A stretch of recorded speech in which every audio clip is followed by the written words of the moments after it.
When you look at ancient cultures and cultural beliefs, they do believe in this cycler movement in and out of this reality.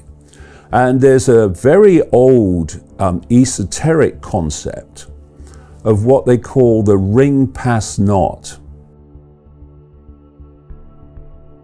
The ring pass not is perceived to be a limit, symbolize it as the outer rim of a bubble, that if you're not in a certain vibrational state, i.e. state of awareness, which is why they relate enlightenment to getting out of here, then you can't get through the ring pass not.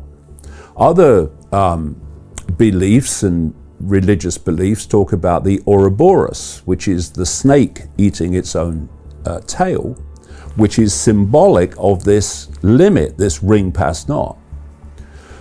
And so it becomes clear to me that the trap is much bigger than just the manipulation of this reality that we call the human world. It goes beyond that, well beyond that. You come into this world to learn lessons, but what happens?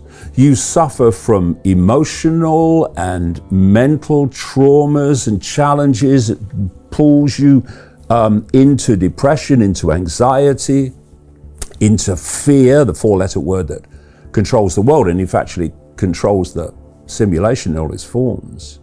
And you leave the body overwhelmingly in a low vibrational state. So you don't get out of here. The idea is that you keep control of perception, i.e. frequency, to the point where no one gets out of here. And you know, there are traps everywhere. Like there's the trap of, yeah, it's about reincarnation and learning lessons. It's a freaking trap.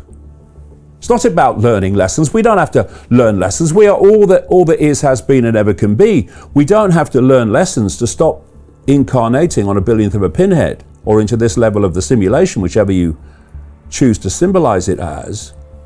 We can reach our own state of enlightenment just by the realization of who we are. And if you look at when you come into this reality, the human world, what are they telling you from cradle to grave to self-identify yourself with? The body and the labels of a human life.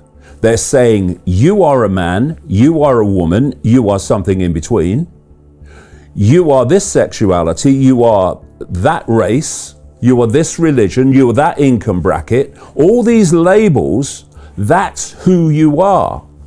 And if you perceive yourself in those incredibly limited terms, because they're not who we are, they are experiences that who we are, consciousness is briefly having in a human life. But if you self-identify with those labels, you're self-identifying with limitation. When you self-identify with limitation, your sense of limitation becomes expressed vibrationally in a low vibrational state, which means when you leave this reality, this human reality, you're in a vibrational state that stays in the cycle, round and round and round it goes. The other part of the trap is, where did the simulation come from? And I've been writing about this for quite a while.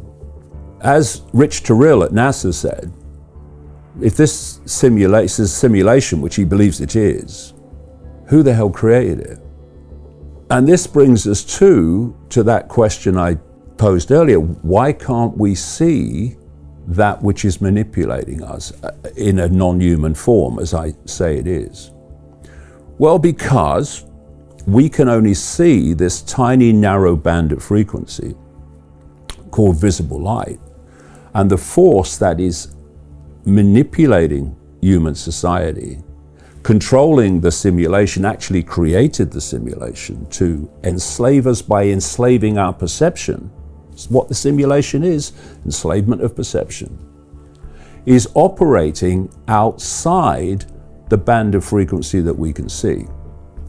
And if we call this reality the third dimension, keep it simple, and a higher or another level of frequency high enough for us not to be able to see it, the fourth dimension is what spiritual people call the astral dimension or the astral plane. When people talk about astral traveling, it's actually traveling with the mind, because the fourth dimension, the astral dimension, is the dimension of mind.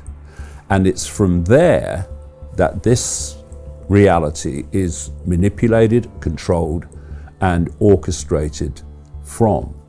And if you look at, you talk to people about other dimensions, even if they accept that that's real, they perceive other dimensions to be way out there,